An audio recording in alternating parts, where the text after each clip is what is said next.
Hello everyone, welcome to जेनिक JEE study. आप सभी का एक बार फिर से स्वागत है। बात कर रहे हैं हम लोग हाईवे मटेरियल की, जिसमें कुछ टेस्ट के बारे में हमने लास्ट क्लास में डिस्कस किया था। प्लेट लोड टेस्ट या जिसे हम प्लेट बीयरिंग टेस्ट भी कहते हैं, उसके बारे में डिस्कशन हो चुका है। अब हम लोग एग्रीगेट्स के जितने भी टेस्ट हैं उसको एक एक करके इस क्लास में देखने वाले हैं। तो जल्द से जल्द आप लोग कॉपी पेन लेकर के बैठ जाइए और सारी चीजों को नोट करते हुए चलिए। जल्द से जल्द लेक्चर को लाइक कर दीजिए, शेयर कर दीजिए अपने व्हाट्सएप और टेलीग्राम ग्रुप में, और चैनल को सब्सक्राइब कर लीजिए।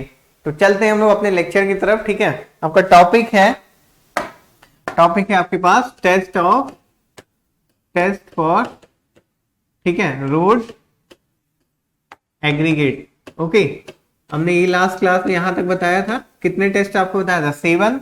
ठीक है, अब उसमें से एक एक करके हमें देखना है। फर्स्ट आपका है क्या? Crushing strength test. ठीक है, ये है आपका फर्स्ट टेस्ट। अब देखिए इसमें क्या है आपका, क्रशिंग स्ट्रेंथ टेस्ट में कौन सा ऑपरेटर्स हम यूज करते हैं। यहां पे लिखते हैं एक एक पॉइंट करके, ऑपरेटर्स यूज्ड। कौन सा ऑपरेटर्स यूज करते हैं? कंप्रेसिव, ठीक है, कंप्रेसिव स्ट्रेंथ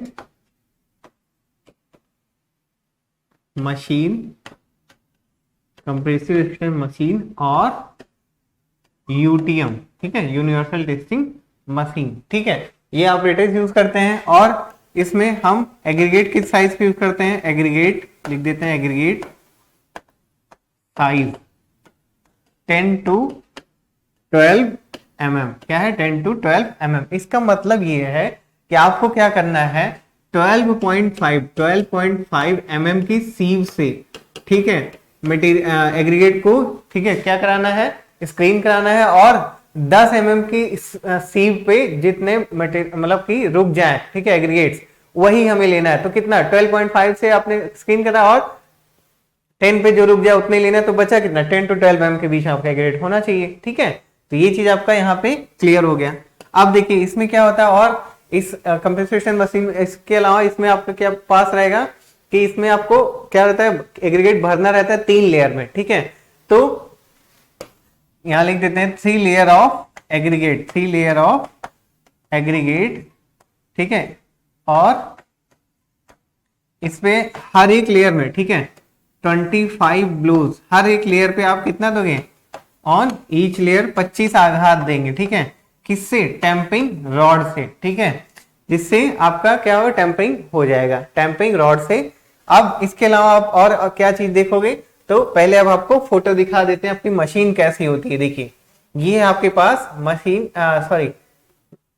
ये आपके पास सिलेंडर है। ठीक है, इसमें आपका क्या है? देखिए पिस्टन लगा है, प्लंजर, ठीक है, और ये बेस प्लेट है जिसका डाया क्या है? 152, या इसको हम लिख सकते हैं 15.2 सेंटीमीटर डायमीटर, और ये 140 mm, या फिर इसको बोल सकते हैं 14 सेंटीमीटर। ओके, और इधर ये आपके पास एक सिलेंड्रिकल मीजर रहेगा। ठीक है, ये इसकी साइज आपको बता दिया है टैंपिंग रॉड का 16 mm, 5 मतलब 16 mm डायमीटर होगा, और 600 mm या 60 सेंटीमीटर इसकी लेंथ होगी। ठीक है, इसमें हम क्या करेंगे? इसी में हम ग्रिड भरेंगे और 3 लेयर में भरते हैं। ठीक है, हर लेयर पे 25 ब्लोज देते हैं। ठीक है, यानी आघात देते हैं सर किसका? टैंपिंग रॉड का। ठीक है, जिससे तीनों करने के बाद तब फिर ऊपर से हम क्या करते हैं? इसमें हम प्लंजर लगाते हैं, और आपका क्या आता है? इसमें आपका जो भी है क्रश होता है ग्रिड, और उसके बाद उसको जो मिलता है मटेरियल, उसको हम क्या करते हैं? 2.36 mm की सीव से इसको हम क्या करते हैं? चाल देते हैं। ठीक है, जिससे जो भी मटेरियल इससे पास हो जाते हैं, ठीक है, 2.36 से उसको हम ले लेते हैं। ठीक है, और आपका जो एग्रीगेट क्रशिंग वैल्यू है, यहां पे लिख दीजिए ACV, यानी कि एग्रीगेट क्रशिंग वैल्यू। ठीक है, क्या है? यहां पे लिख देते हैं एग्रीगेट क्रशिंग वैल्यू। ठीक है, ये आपका कितना आ जाएगा? W2/W1। ठीक है, और इसको परसेंटेज करने के लिए इंटू 100 कर सकते हैं। ठीक है, या परसेंटेज नहीं भी करते हैं तो भी कोई दिक्कत नहीं है। ठीक है, और उसके बाद फिर आपका ये क्या हो जाएगा? ये है आपका, यहां पे W1 क्या है? Total weight of aggregate. क्या है? Total weight of aggregate. और W2 क्या है आपका? W2 है आपका किससे, जो वेट ऑफ एग्रीगेट, यहां लिख देते हैं wait of aggregate passing from 2.36 mm सीप। ओके, ये है आपका क्या? W2। अब देखिए ये हो जाता है आपका क्या? Crushing strength test. हम इसमें क्या करते हैं, सिलेंडर, ये सर्कुलर सिलेंडर में हम क्या करते हैं, ग्रिड को, एग्रीगेट को भरते हैं, ठीक है। साइज मैंने आपको बता दिया 10 to 12, वो साइज कैसे आएगी, 12.5 mm की सीप से आपको चालना है, ठीक है। और उसके बाद फिर 10 mm की सीप पे जो रुक जाए उतने ही साइज का एग्रीगेट लेकर के इसमें 3 लेयर में रखना है। हर लेयर पे 25 ब्लोज आपको देना है टैंपिंग रॉड से, और फिर उसके बाद आपको निकाल लेना है एग्रीगेट क्रशिंग वैल्यू। ओके, अब इसमें आपको क्या है, हम ये जो लोड दे रहे हैं वो लोड कितना है, ठीक है। लोड अभी जो दे रहे हैं, ठीक है, ये लोड कितना है, ठीक है। तो लोड आपका जो रहता है ये 5 टन पर मिनट की दर से लोड देते हैं। और कितनी देर तक देते हैं, ठीक है, ये 10 मिनट तक। यानी कि आप कितना मैक्सिमम लोड दे रहे हैं, मैक्सिमम लोड आप लगभग 50 टन, ठीक है। अब देखिए कहीं कहीं पे क्या है, किसी किसी बुक में 50 टन है, ठीक है। किसी किसी बुक में यहाँ पे ये 4 टन लिखा रहता है। कहाँ कितना लिखा रहता है, 4 लिखा रहेगा। तो 4 टन पर मिनट से आपका 10 मिनट तक करेंगे तो कितना आएगा, 40 टन, ठीक है, 40 टन, ठीक है। तो ये आपका ज्यादा परफेक्ट है बजाय 5 टन के, ठीक है। तो आप कितना लिखोगे, आप यहाँ पे लोड आप कितना दिखाओगे कि आप लोड दे रहे हो कितना, 4 टन पर मिनट, ठीक है। और मैक्सिमम लोड कितना है आपके पास फिर 40 टन, ठीक है। इतना ही लोड आप देते हो, ठीक है। ये है आपका। अब इसके बाद होना कितना चाहिए, एग्रीगेट क्रशिंग वैल्यू जो है आपका, एग्रीगेट क्रशिंग वैल्यू ये इतना, ये कितना, 30 से, ठीक है, ज्यादा नहीं होना चाहिए, ठीक है। 30% से ज्यादा किसके लिए, यहां लिख देते हैं फॉर सरफेस कोर्स, यानी सरफेस कोर्स में जो आप मटेरियल यूज करोगे उसके लिए। और एग्रीगेट क्रशिंग वैल्यू आपका ये 45 से ज्यादा नहीं होना चाहिए, किसके लिए, फॉर बेस कोर्स, ठीक है। ये आपका हो जाएगा, ठीक है। यहां पे आपका ये चीज क्लियर हो गया। ये 45 थोड़ा साफ सुथरा लिख देते हैं, कंफ्यूजन नहीं होना चाहिए, ठीक है। ये हो गया आपका क्रशिंग स्ट्रेंथ टेस्ट। अब दूसरा आपके पास क्या है, देखिए सेकंड यहां पे हम लिखते हैं आपका सेकंड आपका इंपैक्ट टेस्ट। क्या है आपके पास, इंपैक्ट, और इसी को हम बोल सकते हैं क्या, टफनेस टेस्ट, ठीक है। इंपैक्ट और टफनेस टेस्ट। अब इसमें कौन सा ऑपरेटर यूज होगा, ठीक है, ऑपरेटर्स यूज्ड, कौन सा ऑपरेटर्स होगा, इंपैक्ट टेस्टिंग मशीन, ठीक है, इंपैक्ट टेस्टिंग मशीन, ठीक है। और इसके अलावा एग्रीगेट की साइज कितना रखेंगे, एग्रीगेट साइज फिर से वही रहेगा। एग्रीगेट की साइज कितना रखेंगे, सेम आप फिर से वही रख देंगे, कितना, 10 to 12 mm, ठीक है। और ये कैसे आएगा, जैसे पिछले में आया था, ठीक है, 12.5 mm की सीप से चालने के बाद 10 mm की सीप पे जो एग्रीगेट रुक जाए वही आपको कंसीडर कर लेना, ले लेना है। ओके, एग्रीगेट की साइज आपका आ गया। अब इसके अलावा इसमें और क्या चीजें हैं कि इसमें हमें क्या करना है, इसमें हमें एक चीज का ही ध्यान रखना है कि जो आपका मशीन है, पहले हम मशीन देखते हैं। अब देखिए ये आपका इंपैक्ट टेस्टिंग मशीन, इसमें ये सिलेंड्रिकल, ठीक है, सर्कुलर सिलेंडर रखा रहेगा, ठीक है। इसका डायमीटर है 10.2 सेंटीमीटर, या इसको लिख सकते हैं 102 mm डायमीटर, ओके। और इसमें जो ये हैमर लगा हुआ है, ठीक है, हैमर का वेट जो है वो कितना, 13.5 से 14 किलो तक रहता है। और इसमें क्या रहता है कि हम इसमें इसको 38 mm, कितना, 38 mm की हाइट से गिराते हैं, ठीक है। कितनी बार आपको इसको 25 बार गिराना है, ठीक है। कितनी बार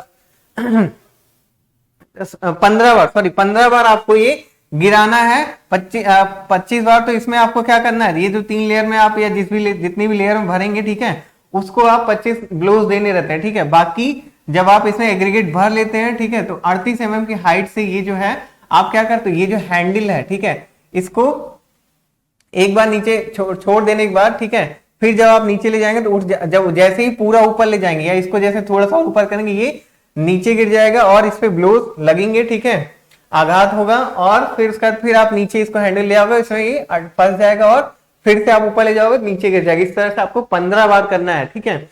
और फिर उसके बाद दोबारा आपका काम क्या हो जाएगा, फिर से आप वही काम करोगे कि आपको 2.36 mm की सीव से, कितना, 2.36 mm की सीव से पूरा चाल लेना रहेगा। और जो भी आपका उसके नीचे बचेगा, ठीक है, 2.36 mm की सीव से पास हो जाएगा, उसको आप नोट कर लोगे। और यहां पे आप लिखोगे क्या, aggregate impact value, aggregate impact value, यानी कि AIV इक्वल टू, अगेन आपका क्या होगा, W2/W1 इंटू 100। ओके, यहां पे आपका ये हो जाएगा। और W1 आपका क्या है, टोटल वेट ऑफ एग्रीगेट, और W2 क्या है, weight of aggregate passing from 2.36 mm sieve, same आपका जो आपका क्रशिंग टेस्ट में था। ओके, अब इसके अलावा इसमें कौन सी चीजें ध्यान रखने लायक है, यहां पे लिख दीजिए वेट ऑफ हैमर। आप कितना लिखोगे, वेट ऑफ हैमर, ये कभी कभी एग्जाम में क्वेश्चन आ जाता है।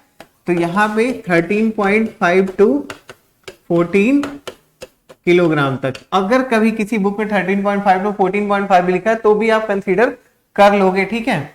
और दूसरी चीज का आपको ध्यान कर रखना है, ये जो सिलेंडर इसका 102 mm डाया होता है, और हाइट ऑफ फॉल, ठीक है, हाइट ऑफ फॉल, ठीक है, इसको आप लिख लीजिए, हाइट ऑफ फॉल कितना है, 38 mm, ठीक है, 38 mm, सॉरी 38 सेंटीमीटर, ठीक है,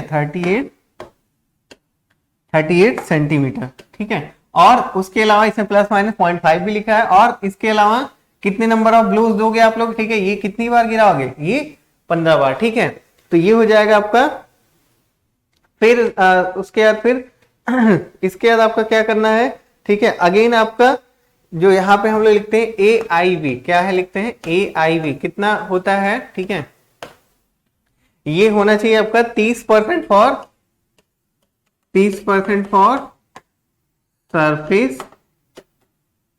surface course, 30% for surface course. और कितना होना चाहिए आपका, 35% फॉर,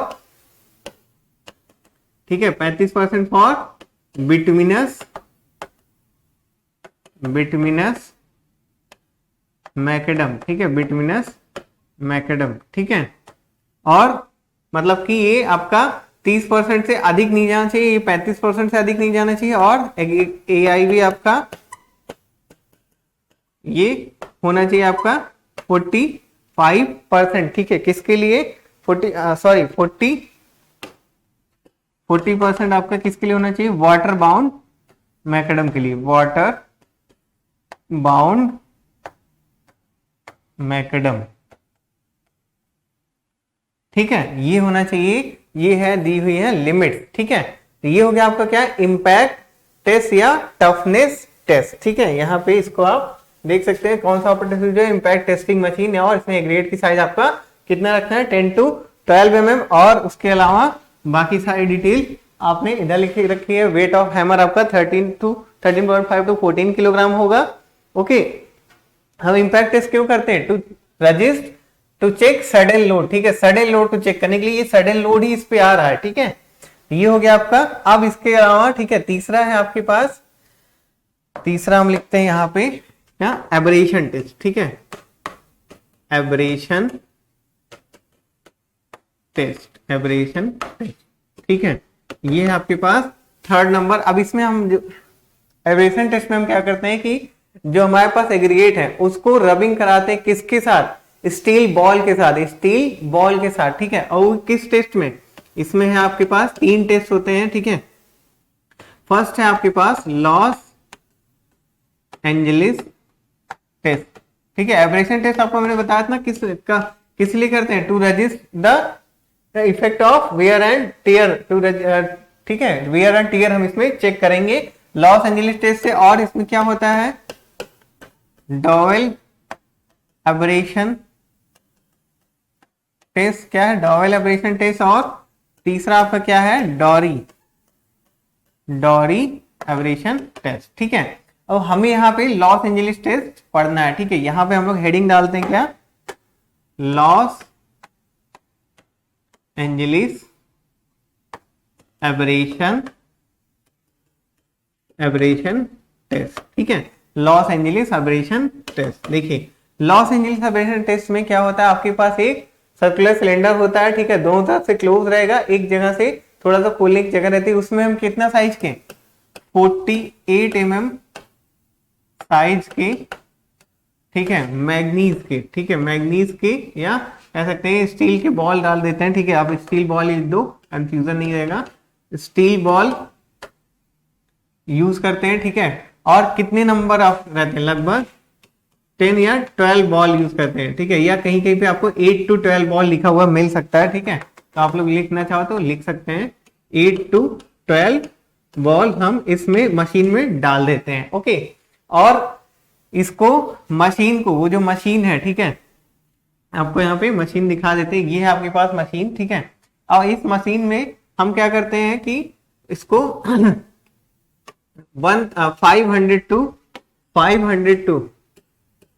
1000 RPM से हम इसको घुमा देते हैं। ठीक है, यानी कि मतलब 500 से 1000 बार घुमाते हैं। कितनी रेट इसका यहाँ पे रहता है 30 to 33 RPM होता है। ठीक है, और इसको घुमाते कितना है, यहाँ पे इसको हटा देते हैं और यहाँ पे लिख देते हैं रिवोल्यूशन।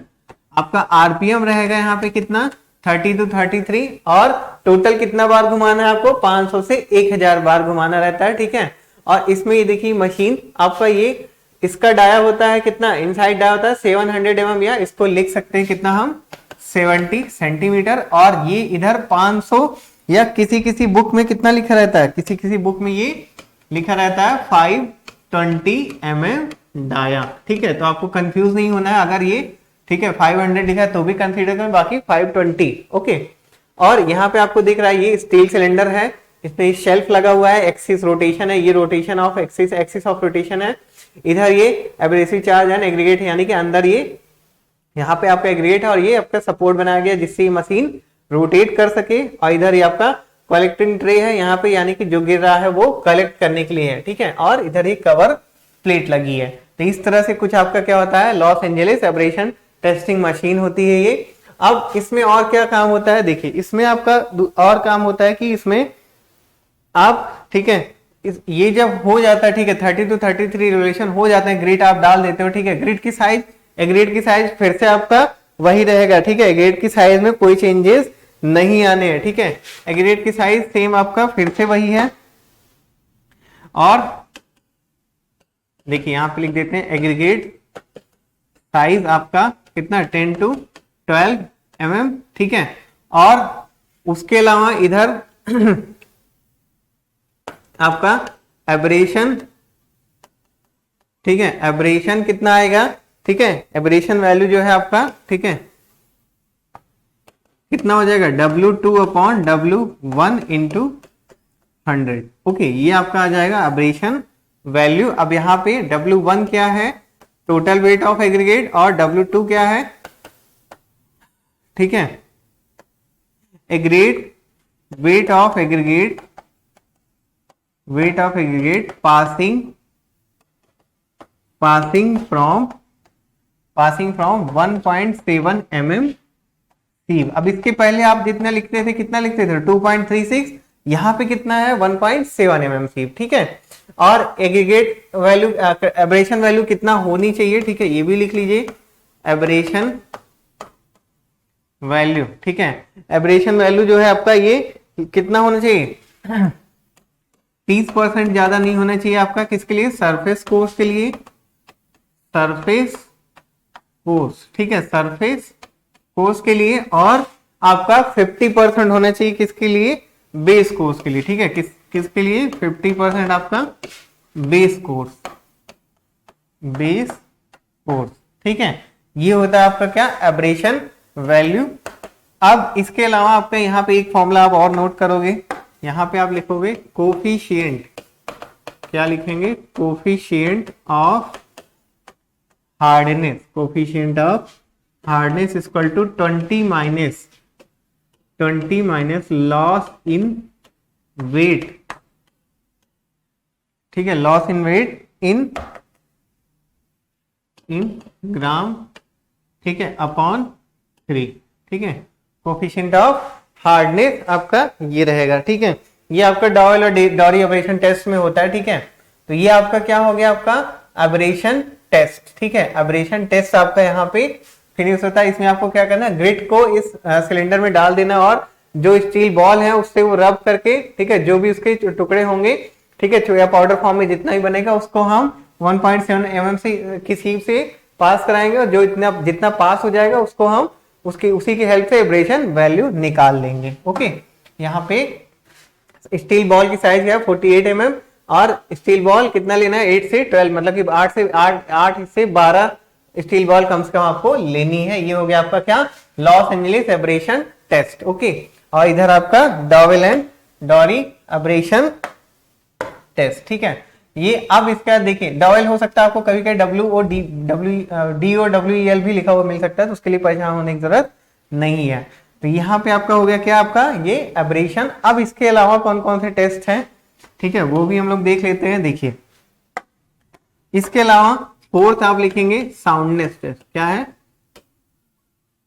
साउंडनेस टेस्ट, ठीक है, साउंडनेस टेस्ट, ठीक है। साउंडनेस टेस्ट में आपको क्या करना है, साउंडनेस टेस्ट में आप क्या करोगे कि थोड़ा सा आपको एग्रीगेट लेना है, ठीक है, और उसको कितना देर के लिए, Na2SO4 में, ठीक है, यानी कि सोडियम सल्फेट और मैग्नीशियम सल्फेट में कितनी देर के लिए, 16 to 18 आवर्स के लिए हम डुबो करके रख देंगे। कितनी देर के लिए, 16 से 18 घंटे के लिए। अब देखिए यहाँ पे किसी किसी बुक में 24 घंटे भी लिखा हुआ मिल सकता है, ठीक है। और उसके बाद फिर ये क्या है आपका, सोडियम सल्फेट और मैग्नीशियम। इसके बाद आपको जब निकालोगे इसको, तो आप कितना देर के लिए इसको आप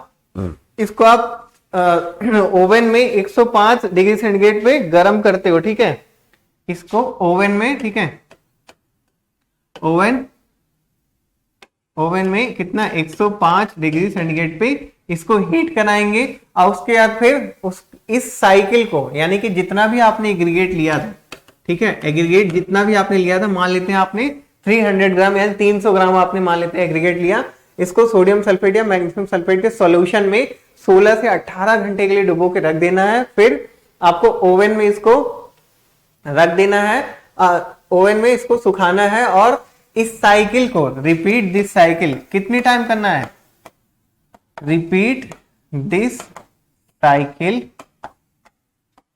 10 टाइम्स, ठीक है, यानी कि 10 बार आपको यही काम करना है उसी एग्रीगेट के साथ, सेम एग्रीगेट के साथ, एग्रीगेट बदलना नहीं है। तो आपका क्या आ जाएगा, यहां से आप अगेन आप देख लोगे कि जितने भी आपका जो एग्रीगेट था उसके, ठीक है, कुछ टुकड़े टुकड़े हुए होंगे, तो आप फिर से वही W2/W1 से निकाल लोगे साउंडनेस, ठीक है।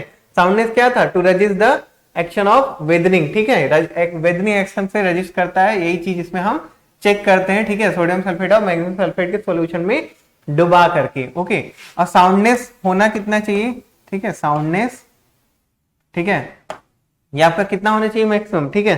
साउंडनेस आपका जो परसेंटेज लॉस इन वेट है, ठीक है, यहाँ पे इसको लिख सकते हैं परसेंटेज लॉस इन वेट, ठीक है, परसेंटेज लॉस इन वेट कितना होना चाहिए आपका, ठीक है, 12% किसके लिए, Na2SO4, और परसेंटेज लॉस इन वेट कितना है आपका 18% किसके लिए, MgSO4, यानी कि इससे ज्यादा नहीं होना चाहिए, ठीक है। ये है आपका किसके लिए, अब वही है परसेंटेज लॉस आप कैसे पता करोगे, W2/W1 into 100 से, ठीक है, बहुत सिंपल है, हर जगह वही फॉर्मूला यूज होना है, तो कंफ्यूज होने की जरूरत ही नहीं है। ओके, ये हो गया आपका क्या, साउंडनेस टेस्ट। अब इसके बाद आपका देखिए, इसके बाद है आपका 5th नंबर पे हम लिख देते हैं क्या, वाटर एब्जॉर्प्शन, ठीक है, वाटर एब्जॉर्प्शन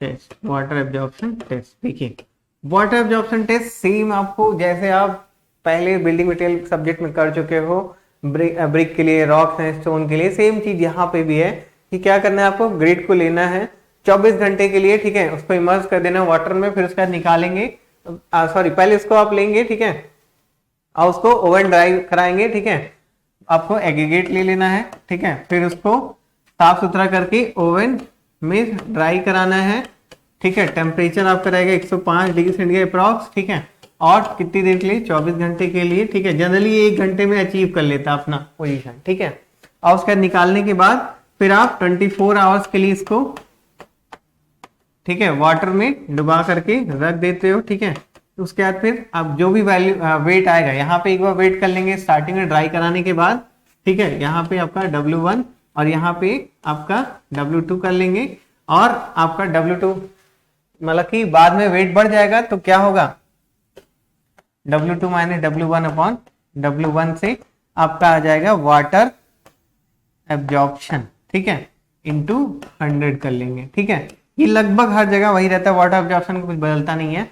अब इसमें खासियत ये है वाटर एब्जॉर्प्शन में कि आपको कितना रखना है, तो मैक्सिमम आपका मैक्सिमम वाटर एब्जॉर्प्शन जो है, ठीक है, लिख देते हैं यहाँ पे, मैक्सिमम वाटर एब्जॉर्प्शन आपका कितना होना चाहिए, 0.6%, ठीक है, एग्रीगेट में, उससे ज्यादा नहीं होना चाहिए। अगर ये 1% है तो आप इसको कंसीडर नहीं करते हो, ठीक है, इससे ज्यादा नहीं होना चाहिए, तो ये चीज आपको ख्याल रखना पड़ेगा, ठीक है।